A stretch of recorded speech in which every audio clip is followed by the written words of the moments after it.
Assalamualaikum warahmatullahi wabarakatuh. Selamat pagi, salam sejahtera untuk kita semua. Perkenalkan, saya Reni Rosalina, dosen program studi kimia, Fakultas Matematika dan Ilmu Pengetahuan Alam, Universitas Palangkaraya. Video pembelajaran ini saya buat dalam rangka memenuhi pernyataan diri dosen untuk unjuk kerja Tridharma Perguruan Tinggi atau PDD UKT-PT sebagai bentuk pertanggungjawaban akademik dalam pelaksanaan pendidikan. Pada kesempatan ini, saya akan menyampaikan rekaman proses pembelajaran mata kuliah sintesis senyawa organik yang merupakan mata kuliah wajib bagi mahasiswa program studi kimia, di mana mata kuliah ini diajarkan pada semester ganjil dan dapat diambil oleh mahasiswa semester 5 dengan bobot 4 SKS, terdiri dari 3 SKS teori dan 1 SKS praktikum. Tidak terdapat prasyarat khusus untuk mengambil mata kuliah ini. Secara garis besar, mata kuliah ini membahas konsep dan strategi retrosintesis melalui pendekatan diskoneksi, mencakup mekanisme sintesis senyawa organik, kemudian pembahasan difokuskan pada analisis struktur molekul, transformasi gugus fungsi, serta perancangan sintesis berbasis pemutusan ikatan strategis atau strategic bond disconnection.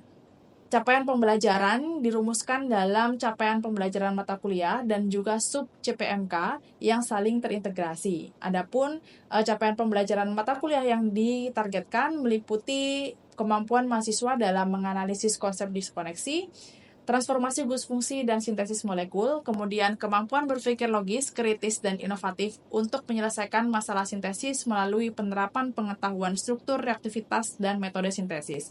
Lalu, kemampuan mengevaluasi alternatif solusi sintesis bahan kimia berbasis pendekatan retrosintesis. Kemudian, kemampuan merancang sintesis molekul dengan memanfaatkan teknologi mutakhir seperti green synthesis. Nah, materi yang akan ditampilkan dalam video ini adalah strategi pembentukan ikatan karbon-karbon yang disampaikan melalui metode tatap muka dengan kombinasi ceramah interaktif, diskusi kelompok, dan case-based method. Nah, contoh kasus yang akan dibahas meliputi sintesis senyawa target yaitu senyawa chalcone. Kemampuan akhir yang diharapkan dalam materi ini adalah mahasiswa mampu menganalisis strategi retrosintesis senyawa dengan ikatan karbon-karbon dan merancang reaksi sintesisnya. Indikator ketercapaiannya adalah ketepatan menuliskan sinton dari strategi retrosintesis yang dibuat dan kelogisan dalam menuliskan reaksi sintesis senyawa dengan ikatan karbon-karbon. Lalu, penilaian dilakukan secara komprehensif melalui penilaian tugas dengan bobot 10%, penilaian ujian tengah semester dengan bobot 20%, lalu penilaian ujian akhir semester dengan bobot 20%, dan yang terakhir adalah penilaian case study dengan bobot 50%. Berikut adalah video proses belajar mengajar yang saya lakukan di dalam kelas. Selamat menyaksikan. Oke, baik. Selamat pagi. Kok lemes ya, kalian belum sarapan? Ya, assalamualaikum warahmatullahi wabarakatuh. Ya, ini masih pagi, semoga masih semangat ya untuk hari ini. Selamat datang kembali di mata kuliah sintesis senyawa organik. Masih belum bosan kan? Ya, ini mata kuliah yang mungkin sudah sedikit sulit ya bagi mahasiswa, namun mari kita coba untuk belajar bersama di kuliah ini. Jadi di sini nanti yang akan saya sampaikan, saya tidak hanya menggurui kalian, tidak, tapi bagaimana kita bisa belajar bersama, berdiskusi bersama supaya kita sama-sama bisa mengerti. Oke. Baik, hari ini materi yang akan kita bahas itu adalah mengenai sintesis senyawa. Jadi kita akan membuat ikatan karbon dengan karbon. Jadi ikatan karbon-karbon ini pasti itu ikatan sangat krusial ya di senyawa organik, karena semuanya itu pasti berikatan karbon dengan karbon. Selain neteratom ya, misalnya karbon dengan oksigen, karbon dengan nitrogen, tapi mayoritas pasti berikatan karbon-karbon. Nah, dalam metode sintesis, ikatan karbon-karbon ini atau pembentukan ikatan karbon-karbon ini sangat penting ya, karena banyak sekali senyawa yang disintesis itu melalui pembentukan ikatan karbon-karbon. Contohnya misalnya ini adalah chalcone. Nah, ini adalah senyawa chalcone.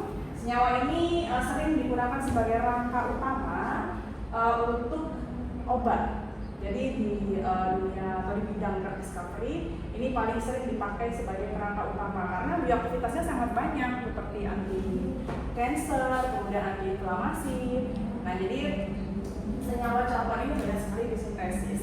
Kemudian contoh lainnya yang menggunakan ikatan karbon-karbon itu adalah sintesis senyawa-senyawa monoterpen. Nah, monoterpen ini juga banyak sekali dipakai karena ini merupakan senyawa aromatik ya, yang berbau-bau, jadi banyak sekali terkandung di essential oil. Nah, karena sumber daya alam kita terbatas, kita tidak mungkin dong semua kebutuhan essential oil di industri itu dipenuhi dari isolasi. Nah, jadi pasti kita harus mensintesis essential oilnya gitu. Jadi senyawa-senyawa monoterpen ini bisa dari hasil sintesis selain dari kita hasil isolasi. Nah, sekarang bagaimana kita bisa membentuk atau menggabungkan karbon dengan karbon menjadi satu ikatan sigma ya? Gimana? Ada yang tahu? Oke, Kamel? Mungkin ini supaya bisa terikat tadi ya. Pastinya mungkin salah satu cara itu dengan salah satu di antara karbon C dan C tadi itu harus jadi negatif gitu, supaya nanti dia itu bisa berperan sebagai nukleofilik. Oke, jadi menurut Kamelia, supaya dua karbon itu bisa membentuk ikatan, berarti salah satunya harus ada negatif, Bu. Gitu ya. Satunya menjadi nukleofil, gitu ya. Seperti kita yang pernah dipelajari mungkin sebelumnya di mekanisme reaksi organik, tentunya ada loh reaksi nukleofilik yang kemudian bisa mengetek atau memberikan atau mendorongkan elektronnya kepada elektrofilik seperti itu, kemudian membentuk ikatan. Nah, seperti itu menurut Kamelia. Ya, itu tepat ya jawabannya. Jadi memang salah satunya karbon itu harus menjadi spesies nukleofilik dan yang lainnya harus menjadi elektrofilik. Nukleofilik itu muatannya negatif dan elektrofilik muatannya positif. Atau nukleofilik itu dia bisa mendonorkan elektron, sedangkan elektrofilik bisa menjadi akseptor elektron, sehingga nanti akan sharing elektron dan membentuk ikatan. Nah, kemudian pertanyaan selanjutnya nih, nah bagaimana sih suatu karbon itu bisa menjadi nukleofilik? Karena ini sama-sama karbon nih, satunya kok bisa jadi nukleofilik, satunya bisa menjadi elektrofilik nih. Nah, jadi gimana kira-kira? Kalau misalnya karbon ini harus jadi nukleofilik, berarti harus terikat dengan apa? Adakah yang bisa memberi ide? Ya, Amanda, boleh? Mungkin ada salah satu yang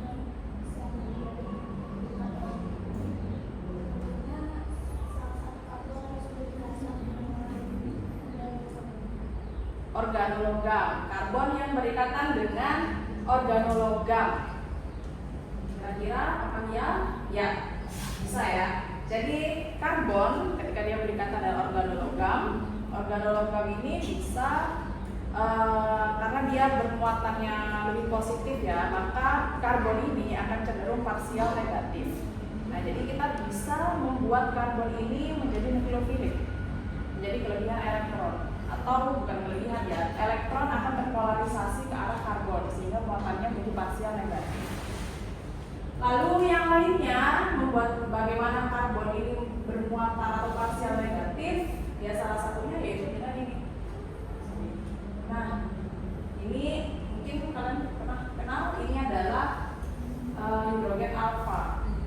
Jadi spesies atau senyawa yang punya hidrogen alfa itu bisa karbonnya menjadi parsial negatif ketika nanti direaksikan dengan suatu basa, sehingga ini bisa diambil hidrogennya, maka karbon ini bisa menjadi nukleofilik.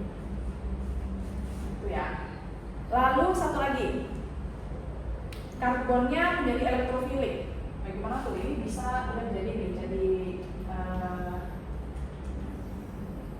nukleofilik, lalu jadi elektrofilik. Ya, Juneta. karbon itu dapat menjadi elektrofilik kalau dia berkaitan dengan alkil halida. Oke, salah satunya dengan alkil halida. Kira-kira Ada yang berpendapat lain? Belum ada. Jadi kita lihat ya, karbon ketika dia berikatan dengan alkil halida FCl-BrI, ya, dengan halogen, FCl-BrI yang disebut dengan alkil halida, itu karbonnya akan parsial positif. Mengapa seperti itu? Ya karena halogen elektronegativitasnya lebih tinggi daripada karbon, sehingga elektron akan terpusat ke ke halogen, sehingga karbonnya akan parsial positif. Jadi karbon ini dia bisa menjadi nukleofilik, jadi bisa menjadi elektrofilik ya. Oke.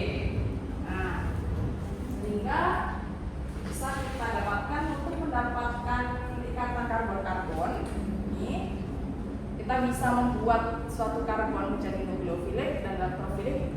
Lalu yang lainnya, pendekatan lainnya selain itu tadi adalah dengan radikal. Nah ini jangan lupakan ya.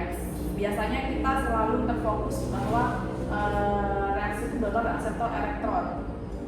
Nah kalau yang ini bisa kita lupa ada namanya reaksi radikal. Oke lanjut. Nah jadi nih, strategi untuk membentuk ikatan karbon-karbon. Mungkin kalian sambil merefresh ya materi kuliah di reaksi senyawa organik yang sangat banyak sekali itu.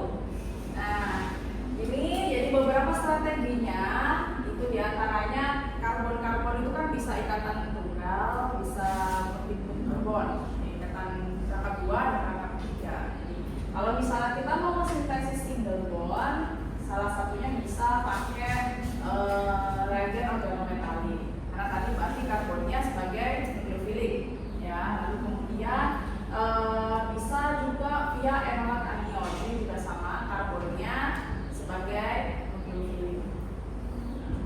Lalu kalau untuk mensintesis pibon ini artinya rangkap 2 dan rangkap 3. Nah, itu kita juga bisa menggunakan contohnya adalah kalau kalian ingat ada namanya reaksi Wittig untuk membentuk alkena double bond. Nah hari ini yang akan kita bahas itu ini terlebih dahulu. Jadi untuk mensintesis single bond dan melalui enolat anion, namanya anion. Nah ini adalah nukleofilik karbon sebagai nukleofil. Oke, kita mulai. Tadi adalah saya sebutkan ada namanya anion enolat. Nah, enolat anion itu apa sih sebenarnya? Nah, enolat anion itu dihasilkan dari senyawa karbonil. Senyawa karbonil yang dia punya hidrogen alfa. Hidrogen alfa itu apa? Hidrogen alfa adalah hidrogen yang posisinya ada di posisi alfa, yang terikat pada karbon di posisi alfa. Posisi alfa di sini, yaitu tepat di sebelah karbonil. Namanya hidrogen alfa. Nah kemudian ketika hidrogen ini adalah hidrogen alfa, dia diambil oleh basa, maka dia akan menjadi kesetimbangan. Menjadi kesetimbangan seperti ini disebut dengan enolat anion. Karena kenapa? Di sini karbonnya dia akan parsial negatif. Nah ini ketika diambil, elektronnya akan menjadi ke sini, ini menjadi double bond, dan ini menjadi single bond dan kemakannya negatif. Kalau dia berkesetimbangan lagi, dia akan kembali ke sini. Nah, ini menjadi yang negatif. Oke, ini masuk ke kondensasi aldol. Nah, kondensasi aldol ini sebenarnya adalah reaksi yang melibatkan gugus fungsi aldehid dan keton. Nah, jadi dua aldehid atau dua keton dia bereaksi dalam suasana basah dan terbentuklah suatu produk yang disebut aldol. Aldol itu dari kata aldehid dan alkohol. Nah, reaksinya ini melibatkan anion enolat dan ini bisa membentuk ikatan karbon dengan karbon. Jadi kalau kita mau memperpanjang rantai karbon itu bisa pakai kondensasi aldol. Nah ini suasananya apa? Suasananya adalah suasana basah. Perlunya adalah untuk mengambil hidrogen alfa. Mengambil itu artinya adalah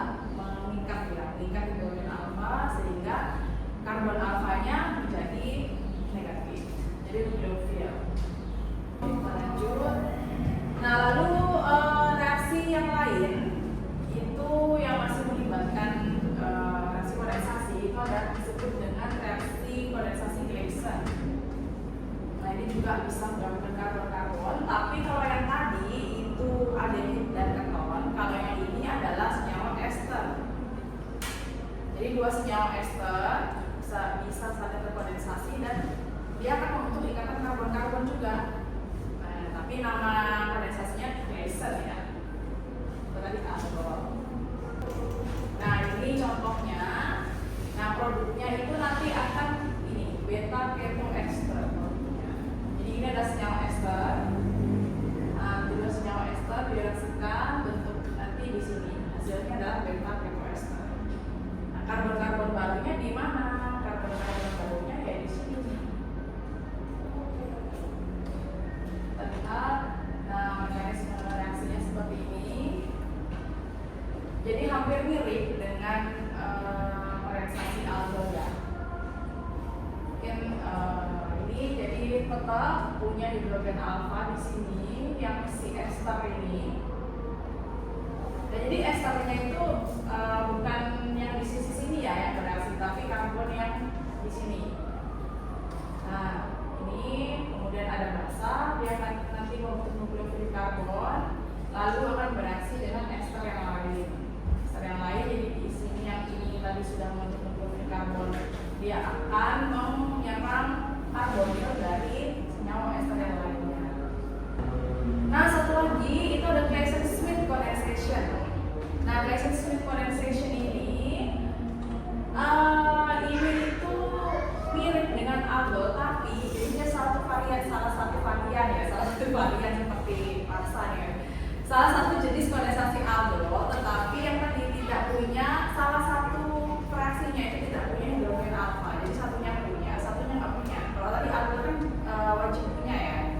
Kalau yang ini tidak punya hidrogen alfa salah satunya. Nah ini contohnya ini. Jadi ini punya hidrogen alfa suatu keton, lalu kemudian diambil oleh basa menjadi nukleofilik karbon. Lalu setelah itu dia bereaksi dengan spesies yang di sini dia nggak punya hidrogen alfa nih. Nah karena kan di sini langsung hidrogen ya, bukan karbon. Jadi ini tidak bisa diambil oleh basa. Tapi tetap bisa bereaksi. Nah kemudian ini tetap nukleofilik karbonnya akan menyerang karbonil. Nah terbentuklah spesies intermediate seperti ini. Jadi dia punya karbonil dengan hidroksi ya seperti aldol. Namun ada reaksi lanjutannya yaitu dehidrasi namanya. Dehidrasi itu pelepasan molekul air. Nah kalau sudah melepaskan molekul air, jadi ini elektron berputar ke sini, lalu melepaskan di sini oksinya dengan nanti ada tambahan hidrogen ya pasti. Nah dia akan membentuk ikatan rangkap di sini. Jadi ada kelanjutan yang dengan reaksi dehidrasi. Sehingga nggak hanya untuk aldehid alkohol, tapi bisa melanjutkan sampai ke pembentukan alkena. Oke. Kemudian untuk saya ingin mengetahui ya, apa yang saya sampaikan tadi, kira-kira kalian mengerti atau memahami tidak? Nah jadi ini saya berikan tugas untuk diskusi. Jadi kita akan nanti diskusi bersama. Silahkan membentuk dua kelompok. Ya, kemudian tugasnya adalah ini. Ini adalah senyawa carbon. Nah, silakan didiskusikan. Sebenarnya bagaimana sih, apa saja sih cara untuk mensintesis senyawa carbon ini? Kalian boleh pakai pendekatan apapun, mulai dari aldol boleh, Claisen boleh, atau mungkin reaksi yang lain bisa. Nah, tuliskan retrosintesisnya seperti apa. Jadi diskoneksi di mana? Mau di sini boleh, mau di sini boleh. Di sini juga boleh, terserah. Yang penting itu reaksinya ada ya, reaksinya itu masuk akal. Kemudian kalian tuliskan, setelah tuliskan retrosintesisnya, tuliskan juga simptomnya dan reagen ekivalennya seperti apa. Lalu silakan dipresentasikan. Oke, jadi silakan membentuk dua kelompok terlebih dahulu. Silakan. Oke, baik. Bagaimana? Sudah selesai diskusinya? Oke, jadi silakan perwakilan dari masing-masing kelompok atau dari dua kelompok untuk coba mendiskusikannya di depan. Jadi hasil dari diskusi tadi silakan dipaparkan, nanti kita akan diskusi bareng. Yuk, silakan perwakilan. Ya, boleh.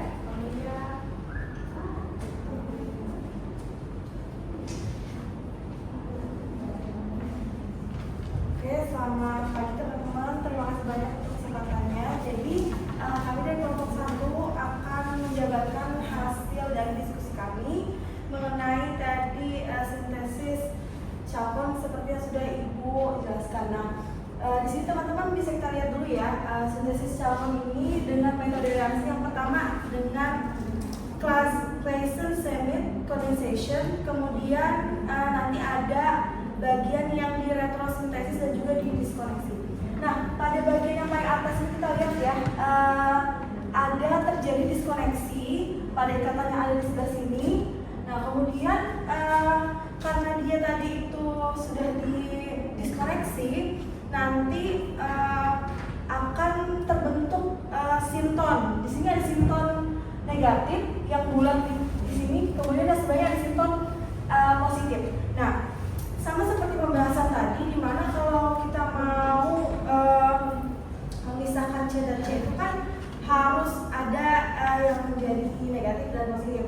Nah, kemudian di sini karena tadi sintonnya itu punya hidrogen alfa, maka nanti akan menjadi sinton negatif. Nah, dimana nanti menjadi acetophenon dan juga benzaldehyde.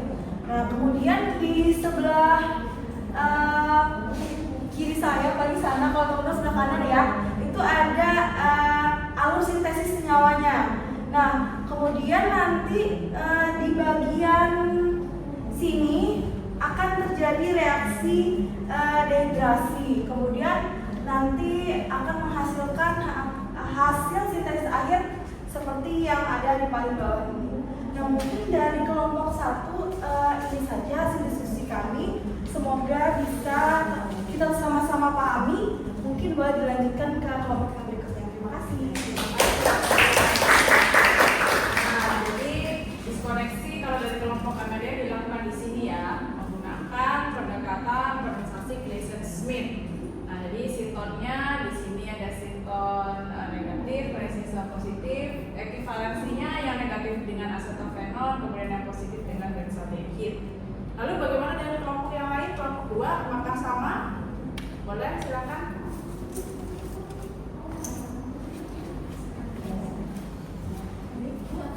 Terima kasih atas kesempatannya. Jadi dari hasil kelompok 1 tadi kan menggunakan pendekatan reaksi Claisen-Smith. Nah, sedangkan dari kelompok kami itu ada 2 cara pendekatan.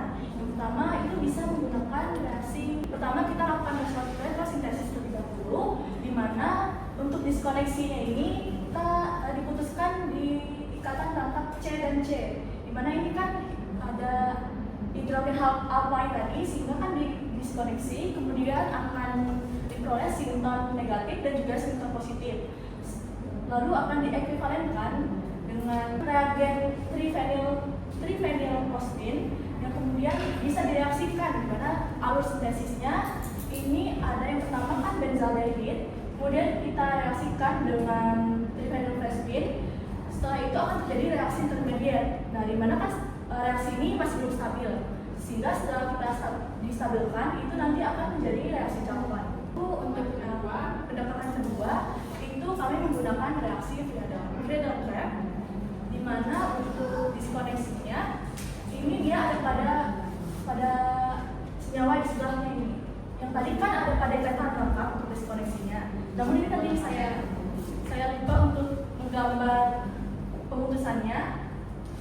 Nah, kalau yang di reaksi sebelumnya itu ada pada sini untuk diskoneksinya, tapi untuk reaksi Friedel-Crepes ini kami memutuskan mendiskoneksi pada senyawa di sini. Setelah itu diperoleh sinton positif dan juga sinton negatif. Selanjutnya nanti akan diekuivalenkan dengan asil klorida sehingga membentuk benzen dan juga asil klorida. Ya, terima kasih untuk pertanyaan.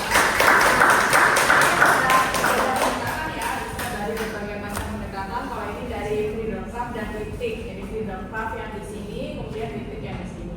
Oke, jadi kesimpulannya adalah untuk senyawa Charcon yang membutuhkan pembentukan ikatan karbon-karbon, kita bisa melakukan banyak pendekatan. Contohnya, diantaranya seperti yang sudah disampaikan tadi ya, dari Claisen-Smith, di sini di ikatan rangkap bisa menggunakan Claisen-Smith dan Wittig. Lalu kita diskoneksi di sini, kita bisa menggunakan Friedel-Crepes. Ya, itu yang bisa saya simpulkan dari hasil diskusi yang kita lakukan tadi. Okay, this is the end of the class today. Jadi semoga apa yang diberikan ini memberikan manfaat untuk kalian bisa memahaminya. Nanti kita ketemu lagi next week dengan metode pendekatan organometalik compound. Baik, terima kasih atas kehadirannya hari ini. Wassalamualaikum warahmatullahi wabarakatuh. Waalaikumsalam.